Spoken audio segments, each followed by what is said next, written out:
नमस्कार, आवाज समाचार में आप सभी का स्वागत है। मैं हूं सीमा। खबरों की शुरुआत करते हैं और सबसे पहले नजर डाल लेते हैं हेडलाइंस पर। पालम एयरपोर्ट पर लैंड हुआ तहब्बुर राणा को ला रहा विमान। एनआईए मुख्यालय लाया जाएगा 26/11 का आरोपी। कसाव की तरह तहब्बुर राणा को नहीं हो सकती फांसी, मामले में यहां फंसा प्रत्यर्पण संधि का पेंच। वो सबूत जिनकी वजह से जाल में फंसा आतंकी तहब्बुर राणा।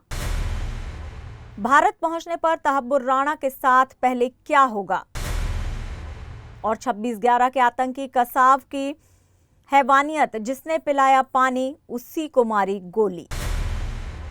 और अब खबरें विस्तार से। सबसे पहले बात करते हैं तहब्बुर राणा की। मुंबई आतंकी हमले के मास्टरमाइंड तहब्बुर राणा को अमेरिका से भारत लाया जा चुका है। उसे 24 घंटे के भीतर एनआईए कोर्ट में पेश भी किया जा सकता है। अमेरिका से तहब्बुर को ला रहा स्पेशल प्लेन पालम एयरपोर्ट पर उतरा।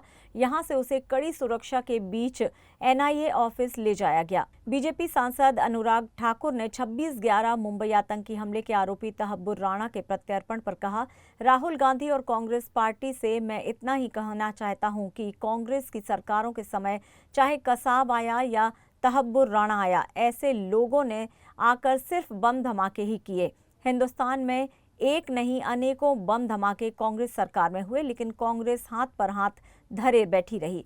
फर्क इतना ही है कि कांग्रेस के समय बम धमाके होते थे और मोदी सरकार बम धमाके करने वालों को पकड़ रही है और उनके खिलाफ कड़ी कार्रवाई की जा रही है।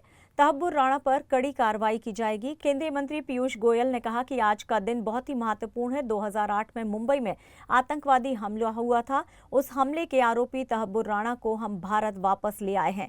प्रधानमंत्री नरेंद्र मोदी और गृह मंत्री अमित शाह के लगातार प्रयास के कारण ये सफलता मिली है। राणा पर भारत के कानून के तहत कड़ी कार्रवाई की जाएगी और अहिंसा के साथ साथ जो हिंसा करते हैं उनको दंड देना भी उतना ही आवश्यक है। तहब्बुर को पहले लाना चाहिए था। अवधेश प्रसाद 11/26 मुंबई हमलों के आरोपी तहब्बुर राणा के भारत प्रत्यर्पण का सपा सांसद अवधेश प्रसाद ने कहा, कानून अपना काम करेगा और न्यायपालिका ऐसा फैसला देगी कि देश में ऐसी घटनाएं फिर कभी ना हो। 10 साल से केंद्र में बीजेपी की सरकार है, उन्हें तो तहब्बुर को पहले लाना चाहिए था। मुंबई पर 26/11 हमलों के मुख्य साजिशकर्ता तहब्बुर राणा को भारत लाया जा चुका है। भारत ने ठोस सबूत दिखाए हैं, उसी आधार पर उसे अमेरिका से लाया गया। लेकिन अजमल कसाव की तरह राणा को फांसी के फंदे तक पहुंचाना संभव नहीं है। भारत को इस मामले में अंतर्राष्ट्रीय प्रत्यर्पण संधि का पालन करना होगा। इसके तहत राणा को ना तो फांसी की सजा दी जा सकती है और ना ही उसके खिलाफ कोई नया मुकदमा दर्ज किया जा सकता है। भारत में राणा के खिलाफ केवल उस मामले में मुकदमा चलाया जा सकता है जो उसने प्रत्यर्पण के दौरान अमेरिकी कोर्ट के सामने लिख कर दिया है। भले ही राणा के खिलाफ भारत ने कई मुकदमे दर्ज कर रखे हों, लेकिन उसके खिलाफ केवल वही मुकदमा चलेगा जो प्रत्यर्पण कोर्ट के सामने लिख कर दिया गया है। राणा जैसे मामलों की जानकारी रखने वाले एक वरिष्ठ जानकार के मुताबिक इस मामले में भारत ऐसी कोई नई धारा भी नहीं जोड़ सकता जो उसने प्रत्यर्पण कोर्ट के सामने ना बताई हो। जानकारों का मानना है कि नियमों के मुताबिक जिस मुकदमे को यानी कि मुंबई हमले को आधार बनाकर राणा को भारत लाया गया है, उसी पर केवल मुंबई हमले का ही मामला चलेगा। भले ही पूछताछ के दौरान वो अपने भारत में किए गए अन्य अपराधों को भी कबूल कर ले। राणा को इस पूरे मामले की सुनवाई के दौरान ना तो जमानत मिलेगी और ना ही उसे जेल से पैरोल दी जाएगी। पूरे मामले की सुनवाई के दौरान उसे जेल में रहना होगा। साथ ही जो सजा उसे भारतीय अदालत देगी उसे जेल में पूरी करनी पड़ेगी, लेकिन ये मौत की सजा नहीं हो सकती। जानकारी के लिए बता दें कि राणा की तर्ज पर ही भारत सरकार कुख्यात माफिया सरगना अबू सालेम को भी प्रत्यर्पित करके भारत ला चुकी है। उस मामले में भी स्पष्ट था कि उसे मौत की सजा नहीं दी जा सकती। साथ ही उस पर केवल वही मुकदमे चलाए जाएंगे जो प्रत्यर्पण के दौरान भारतीय एजेंसियों ने विदेशी कोर्ट को बताए हैं। मुंबई पुलिस ने अबू सालेम के भारत आने के बाद उस पर मकोका के तहत एक नया मुकदमा दर्ज किया था, लेकिन बाद में मुंबई पुलिस को अपना ये मुकदमा वापस लेना पड़ा क्योंकि अबू सालेम ने उनके खिलाफ कोर्ट में अपील की थी। राणा को यदि भारतीय कोर्ट आजीवन कारावास की सजा देती है तो वह उसे भुगत 26/11 मुंबई हमले का मास्टरमाइंड आतंकी तहब्बुर राणा अब भारत की कैद में है। भारत में अब उसके गुनाहों का हिसाब होगा। तहब्बुर राणा को भारत लाना इतना आसान नहीं था। जी हां, मुंबई हमले के गुनहगार तहब्बुर राणा के खिलाफ सबूत जुटाने में भारतीय जांच एजेंसी ने दिन रात एक किया और फिर सारे सबूत एकत्रित किए। इन सबूतों को अमेरिकी अदालत भी नहीं नकार पाई। क्या थे वो सबूत? पेश है हमारी ये खास रिपोर्ट। 26/11 हमले का मास्टरमाइंड तहव्वुर राणा अब भारत की कैद में है। मुंबई हमले में मारे गए लोगों को अब जाकर न्याय मिलने की उम्मीद है। 17 सालों की यह प्रतीक्षा आसान नहीं थी। मुंबई हमलों के गुनहगार तहव्वुर राणा के खिलाफ सबूत जुटाने में भारतीय जांच एजेंसियों ने दिन रात एक किया और फिर सारे सबूत एक किए। इन सबूतों को अमेरिकी अदालत भी नकार नहीं पाई। इनमें तहव्वुर राणा के वो ईमेल भी शामिल थे जिसने उसे पाकिस्तान में बैठे अपने आकाओं को लिखे थे। इसमें वे दस्तावेजी सबूत भी शामिल थे जिससे पता चलता है कि तहव्वुर राणा मुंबई के ताज पैलेस होटल में भी हमले से पहले रुका था और उसने बाकायदा वहां की रेकी भी की थी, जिन जगहों के फोटो खींचकर उसने आतंकवादियों तक पहुंचाए थे। वो ईमेल भी जांच एजेंसियों के हाथ लग चुके थे। जांच एजेंसी वो दस्तावेज भी खोज चुकी थी जिसमें तहव्वुर राणा जब 8 बार भारत आया तो उसने 231 बार इस मामले के दूसरे आरोपी डेविड हेडली से बात की थी। इस जांच के दौरान वो 5 बड़े अहम सबूत जांच एजेंसियों के हाथ लगे। इन्हें देखकर एक बार तो खुद आरोपी और अमेरिकी अदालत दोनों हिल गए। इनमें पहला सबूत था कि तहव्वुर राणा पाकिस्तान फौज में डॉक्टर रह चुका था। फौज से निकलने के बाद भी वो लगातार पाकिस्तानी खुफिया एजेंसी के बड़े अधिकारियों और मुंबई हमलों को अंजाम देने वाले गुनहगारों के संपर्क में था। इन सबूतों में वो ईमेल भी शामिल थे जिन्हें गुनहगार राणा ने भारत और अन्य जगहों से पाकिस्तान भेजे थे। यह ऐसा इलेक्ट्रॉनिक एविडेंस था जिसका कोई तोड़ इस आतंकवादी के पास नहीं था। मुंबई अटैक केस में सबसे बड़ा सबूत खुद आतंकी डेविड हेडली बन गया था। वो अमेरिका की कोर्ट में इस मामले में अपने जुर्म को स्वीकार कर चुका था, जबकि तहव्वुर राणा ने अपने जुर्म को कबूल करने से इनकार कर दिया था। भारतीय जांच एजेंसियों की ओर से जुटाए गए सबूत तहव्वुर राणा के गले में ऐसा फंदा बनकर फंसे कि उसे भारत तक खींच लाए। भारत में उसे तिहाड़ जेल में रखा जा सकता है। यहाँ पर उससे मुंबई अटैक केस में पूछताछ होगी और पाकिस्तान का आतंकवाद वाला राज फिर सामने आ सकता है। मुंबई आतंकी हमले के आरोपी तहव्वुर राणा को अमेरिका से भारत लाया गया है। एनआईए की टीम दिल्ली एयरपोर्ट पर उसको लेकर पहुंची। इसके बाद उसे तुरंत गिरफ्तार कर लिया गया। राणा को दिल्ली लाए जाने के बाद तिहाड़ जेल के उच्च सुरक्षा वाले वार्ड में रखा जा सकता है। सूत्रों के मुताबिक राणा को जेल में रखने के लिए आवश्यक तैयारियां कर ली गई हैं और जेल अधिकारी अदालत के आदेश का इंतजार कर रहे हैं। राणा पाकिस्तानी मूल का कनाडाई नागरिक है और 2008 के मुंबई आतंकवादी हमलों के मुख्य साजिशकर्ताओं में से एक अमेरिकी नागरिक डेविड कोलमैन हेडली का करीबी है। तहव्वुर राणा को अमेरिका से ला रहा विशेष विमान दिल्ली में लैंड हुआ। फिर यहां से एनआईए ने उसे अपनी हिरासत में लिया। एयरपोर्ट से तहव्वुर राणा को सबसे पहले एनआईए हेडक्वार्टर ले जाया जाएगा, जहां पहले उसका मेडिकल होगा। फिर अदालती कार्रवाई शुरू होगी, जहां एनआईए ने कोर्ट से उसकी आधिकारिक तौर पर हिरासत की मांग की। कोर्ट से हिरासत मिलने पर तहव्वुर राणा को दिल्ली की तिहाड़ जेल के हाई सिक्योरिटी सेल में रखे जाने की तैयारियां हैं। जानकारी ये भी है कि एनआईए की एक विशेष टीम आज देर रात राणा से पूछताछ कर सकती है। तहव्वुर राणा के भारत पहुंचने के बाद भारतीय जांच एजेंसियों की एक्टिविटी कितनी तेज होगी और राणा से किस स्तर की पुख्ता सुरक्षा के साथ पूछताछ होगी और क्या कुछ बड़े खुलासे और कर सकता है राणा, इस पर सबसे बड़ी खबर को लेकर हम सीधे बात करते हैं हमारे वरिष्ठ संवाददाता सुधीर शुक्ला से। और हमारे साथ इस समय जुड़ रहे हैं हमारे वरिष्ठ संवाददाता सुधीर शुक्ला जी। सुधीर जी, आपसे जानना चाहेंगे, बड़ी मशक्कत के बाद आखिरकार भारत सरकार तहव्वुर राणा को भारत लाने में सफलता हासिल कर ली है उसने, और अब कहा जा रहा है कि तहव्वुर राणा कोई छोटा मोटा अपराधी नहीं है, वो 26/11 मुंबई हमले का साजिशकर्ताओं में से एक है। अब क्या कहा जाए कि अब आगे किस तरह की मूवमेंट होगी, राणा को लेकर जांच एजेंसियां किस तरह का कदम उठाएंगी? देखिए, जो अभी एनआईए से बात हुई है, एनआईए के वरिष्ठ अधिकारी ने जो किया है, राणा को दिल्ली लाया जाएगा और वहां की एनआईए की कोर्ट में उसको पेश किया जाएगा, फिर गिरफ्तार कराने का सबसे पहले एनआईए के ऑफिसर्स उससे पूछताछ करेंगे। सीमा जी, आपको बता दें, तहव्वुर राणा सिर्फ इसलिए महत्वपूर्ण नहीं है कि वो 26/11 के प्रमुख साजिशकर्ताओं में से एक था, बल्कि वो इसलिए ज्यादा महत्वपूर्ण है कि तहव्वुर राणा पेशे से डॉक्टर है, पाकिस्तानी मूल का है और वो आईएसआई के प्रमुख एजेंटों में से एक है।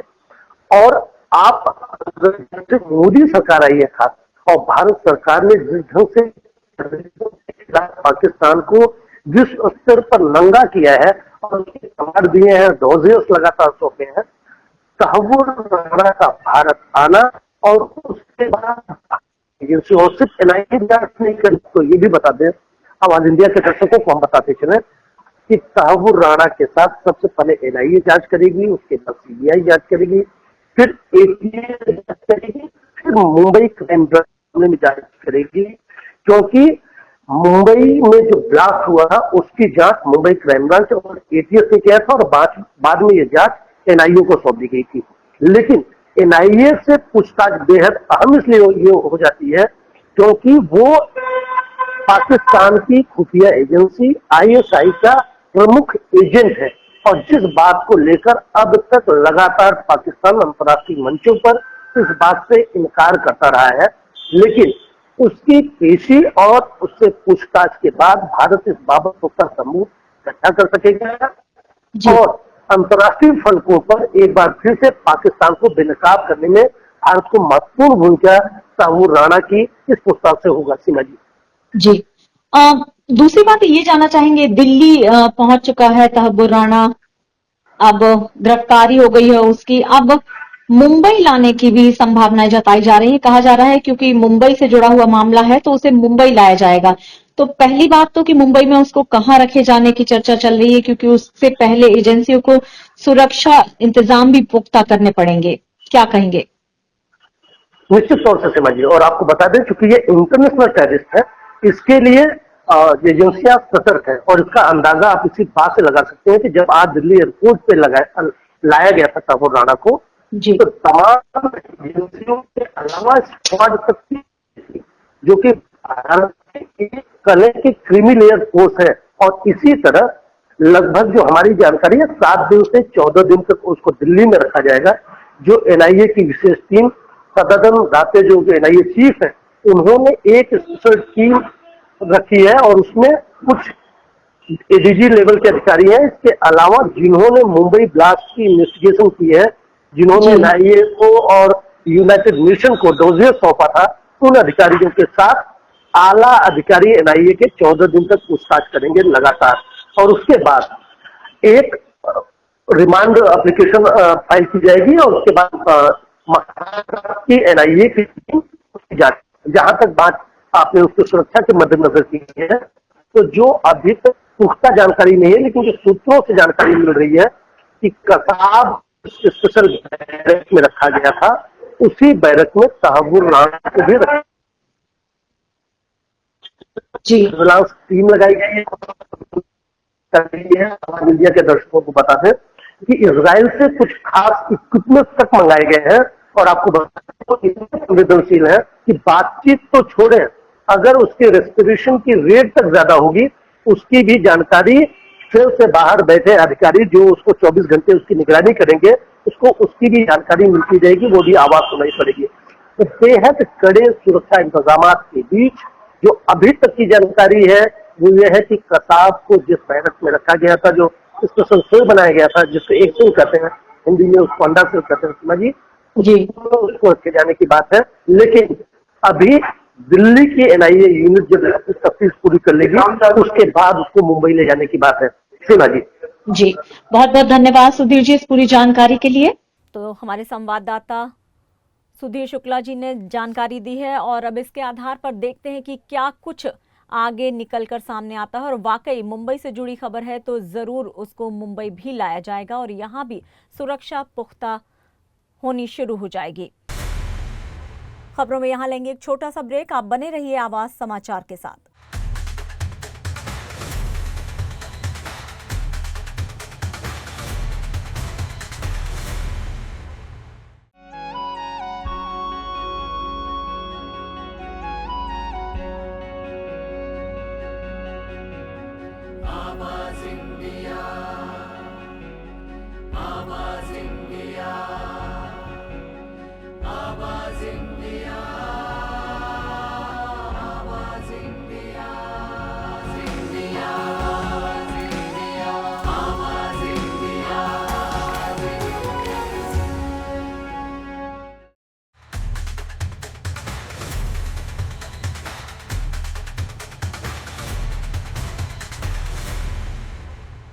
ब्रेक के बाद एक बार फिर से आप सभी का स्वागत है। बढ़ते हैं अपनी अगली खबर की ओर।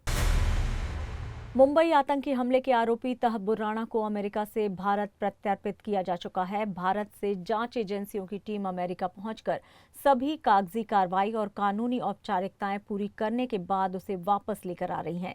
यहां उसे तिहाड़ जेल में रखा जा सकता है। मुंबई में एक चाय वाला है जिसे छोटू उर्फ मोहम्मद तौफीक के नाम से जाना जाता है। उसकी सतर्कता ने 26/11 के मुंबई आतंकी हमलों के दौरान कई लोगों की जान बचाई थी। उन्होंने कहा कि आतंकी अजमल कसाव की तरह तहब्बुर राणा को जेल में खास सेल, बिरयानी जैसी कोई सुविधा ना दी जाए।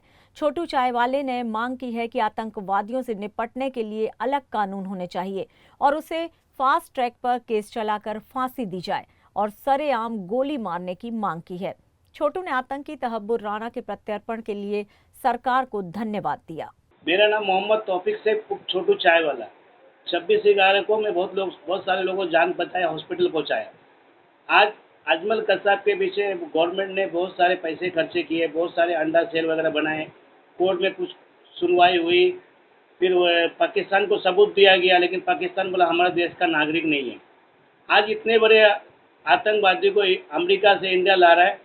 ट्रम्प सरकार को मैं धन्यवाद देना चाहता हूँ और मेरे सरकार से, मोदी जी से और अपने इंडिया गवर्नमेंट से गुजारिश है कि आतंकवादी के लिए अलग से एक कायदे से एक फास्ट ट्रैक पे कानून बनाया जाए, सरेआम गोली मार दिया जाए, सरेआम फांसी दे दिया जाए।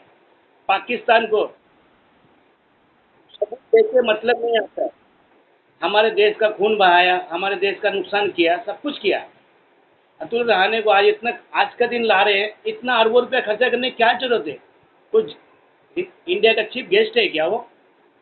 उनको इतना सिक्योरिटी दे रहे, ये दे रहे हैं उनके लिए, ये वो सब। मेरा यही गुजारिश है सरकार से, माननीय हाई कोर्ट, सुप्रीम कोर्ट जज साहब से गुजारिश है, इस पे जल्द से जल्द सुनवाई हो और 2 से 3 महीने के अंदर फैसला सुनाया जाए। धन्यवाद। गौरतलब है कि राणा पर 2008 के मुंबई आतंकी हमलों में शामिल होने का आरोप है। हमले में सैकड़ों निर्दोष लोग मारे गए थे। अब भारत में तहब्बुर पर मुकदमा चलाया जाएगा। महाराष्ट्र कांग्रेस के नेता विजय वडेट्टीवार ने नागपुर में मीडिया से बातचीत करते हुए बड़ा बयान दिया है। उन्होंने कहा है कि जब भी स्थानिक मनपा के चुनाव सामने आते हैं तो वर्तमान मोदी सरकार किसी न किसी बड़े अपराधी को पकड़ने की बात सामने लाती है। इसी कड़ी में मुंबई के 26/11 आतंकी हमले में लिप्त आतंकी तहब्बुर राणा को भी मोदी सरकार तभी भारत लाने का काम कर रही है जब आने वाले दिनों में महाराष्ट्र में स्थानिक मनपा के चुनाव होने हैं।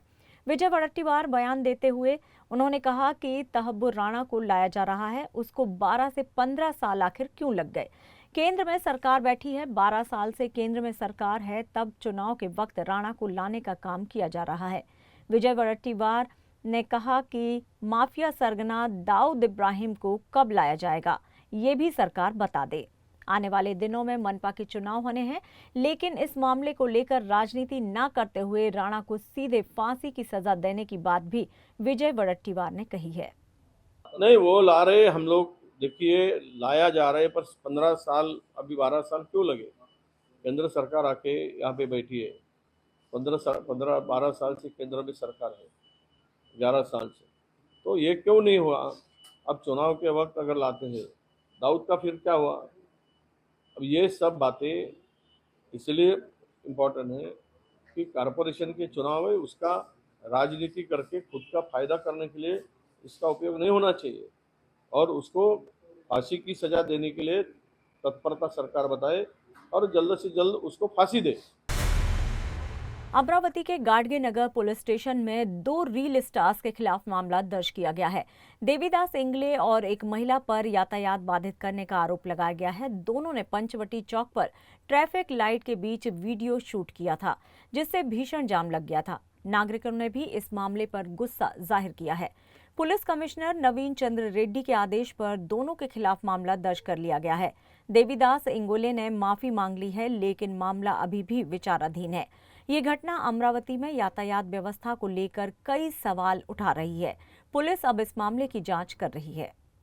पण माझी एकच विनंती आहे, मी तर गलती केली, पण मी सर्वांना सांगतो, जो भी आपण इंस्टाग्रामवर कायच्या यूट्यूबवर व्हिडिओ बनवत असेल त्यांना मी माहिती कळविण्यात येते की बा कधी असा व्हिडिओ बनवू नये, कधी आपलं ट्रॅफिकचा उल्लंघन करू नये। आता माझ्याकडून जो गलती झाली हे तर मी आता माफी मागणारच आहो। त्या सर्वांना मी माफी मागतो का माझी इकडून गलती झाली आहे, माझ्या इकडून ट्रॅफिकमध्ये थोडा लोकांना त्रास झाला आहे, पण माझी आता एकच विनंती आहे, कधी कोनो असा व्हिडिओ बनवू नये, हेच माझी एक विनंती आहे। मी एक देवदास इंगोले ड्रायव्हर आहो, मी गाडी चालवतो। 2 दिवसापूर्वी शहरातील पंचवटी चौकात एक व्हिडिओ व्हायरल झाला होता। त्या ठिकाणी एका जोडीने, एका इसमाने आणि महिलेने त्या ठिकाणी वाहतुकीस अडथळा करून एक रील्स तयार केले होते। ते रील्स व्हायरल झाल्यानंतर त्याची सोशल मीडियावर बरीच चर्चा झाली, वेगवेगळ्या प्रतिक्रिया आल्या। त्या व्हायरल व्हिडिओच्या अनुषंगाने आम्ही शोध घेतला, त्या इसमाचा शोध घेतला आणि त्याचा शोध घेऊन त्याच्यावर गाडगेनगर पोलीस ठाणे गुन्हा रजिस्टर क्रमांक 258/25 कलम 285 भारतीय न्याय संहिता सह 110, 117, 135 महाराष्ट्र पोलीस कायद्याप्रमाणे कारवाई करण्यात आलेली आहे। कारवाई करण्यात आलेल्या इसमाचं नाव देवीदास शिंगोले असं आहे आणि त्याच्याबरोबर एक महिला आहे, त्यांच्यावर कारवाई करण्यात आलेली आहे। और खबरों का सिलसिला लगातार जारी रहेगा। यहाँ पर लेंगे एक छोटा सा ब्रेक। आप देखते रहिए आवाज समाचार।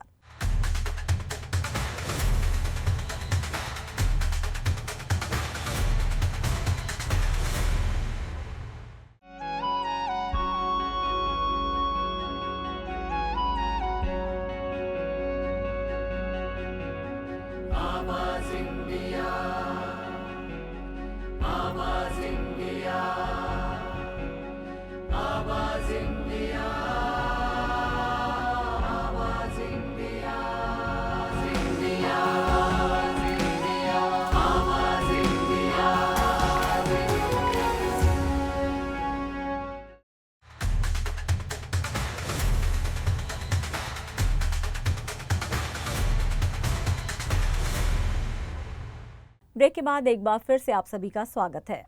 बढ़ते हैं अपनी अगली खबर की ओर। प्रतीक गांधी और पत्र लेखा की मोस्ट अवेटेड फिल्म फुले का ट्रेलर रिलीज हो गया, लेकिन फिल्म का ट्रेलर रिलीज होने के बाद इस पर विवाद भी बढ़ गया है। इस फिल्म पर जातिवाद को लेकर आरोप लगने लगे हैं, जिसके कारण मेकर्स को रिलीज डेट बदलनी पड़ी है। फिल्म को पहले 11 अप्रैल को रिलीज किया जाना था, लेकिन अब इसे 25 अप्रैल को रिलीज किया जाएगा। फिल्म के निर्देशक अनंत महादेवन ने कहा है कि लोगों ने ट्रेलर देखकर फिल्म को जज किया है, जो सही तरीका नहीं है। उन्होंने बताया कि फुले की कहानी समाज की कुरीतियों पर चोट करती है, जो दिखाती है कि आज के समय में भी कई छोटे शहरों में जाति के आधार पर भेदभाव किया जाता है। अनंत महादेवन ने कहा है कि फिल्म का उद्देश्य समाज को जागरूक करना है। वहीं केंद्रीय फिल्म प्रमाणन बोर्ड ने फुले के ट्रेलर को देखने के बाद मेकर्स को इसमें बदलाव करने के लिए आदेश दिए हैं। खास तौर पर इसमें दिखाए गए जातिवाद के डायलॉग को हटाने की बात कही गई है। इसके अलावा फिल्म में बोले गए कुछ शब्दों को भी हटाने के निर्देश निर्माताओं को दिए गए हैं। अब देखना यह है कि फिल्म को रिलीज के बाद कैसी प्रतिक्रियाएं मिलती हैं। सनी देओल, रणदीप हुड्डा और सयामी खेर स्टारर फिल्म जाट आज थिएटर्स में रिलीज हो गई। दर्शकों के बीच इसका जबरदस्त क्रेज देखने को मिल रहा है। फिल्म के रिलीज होते ही सिनेमा घरों में तालियां और सीटियों की आवाज गूंजने लगी। जाट में सनी देओल के दमदार एक्शन और लुक ने दर्शकों को दीवाना बना दिया। फिल्म की एडवांस बुकिंग की शुरुआती आंकड़े भी इसकी मजबूत शुरुआत की ओर इशारा कर रहे हैं। रिलीज से पहले जाट ने एडवांस बुकिंग से सिर्फ 2.37 करोड़ रुपए की ग्रॉस कमाई कर ली है। फिल्म की प्री सेल्स बुकिंग मंगलवार को शुरू हुई थी। 2 दिन में 14,200 शोज के लिए इसने 1,13,299 टिकटों को एडवांस बुक किया था। और फिलहाल आवाज समाचार में इतना ही। आप देखते रहिए आवाज इंडिया। नमस्कार।